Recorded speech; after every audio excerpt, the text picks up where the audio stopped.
navigavo, guarivo dentro un dirigibile che correva un'ora e mezza di ritardo. Supplemento, lira, 8000 al parquet, detto rapido, sto bastardo. Ho tolto do caffè, una birra, arrivo in mezzo a quel casino dove c'è il parchino e ci andai via. Buon dia por Tintin.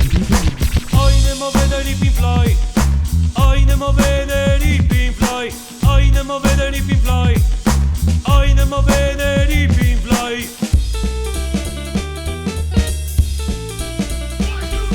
In poco tempo prima, viaggiando su quel salterone prevolante, in vagone al ristorante e vede sul ponte sti fioi, a via che va a vedere i Pink Floyd. Ridevimo e dicevimo ma dove vuoi andare? Sti cose proprio so poi. Hoy nemo vedere i Pink Floyd.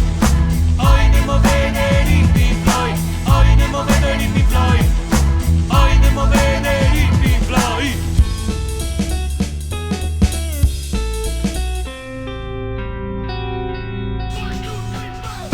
Persi, nemo consolarsi, nemo al paradiso imbriagarsi.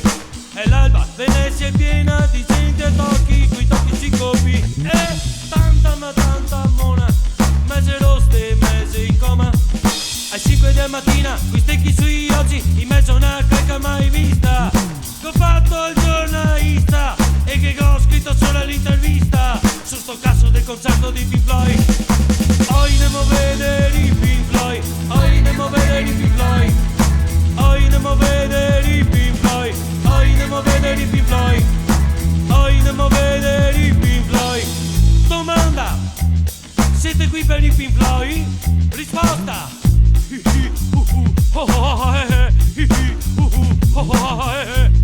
ritenete giusti i concerti di queste dimensioni proprio a Venezia?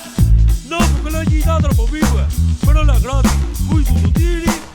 Grazie. Che invandito coccone dai che nemo de buone. Due tizi al compasso, semi strascinato. Due tizi semi buone, semi chic, semi vip, semi freak che gridano. Domanda: perché ho di Venezia? Perché fa schifo. Domanda: perché non te ne sei stata a casa tua? I 5 nel Rumenia, assieme le due tise mi guardano molto minacciosi e mi faccio a bea. Ore 6 e 5 di licenza andando a casa, guardo il sole, rido, parlo pianter. E gente scatoria dice che cos'hai.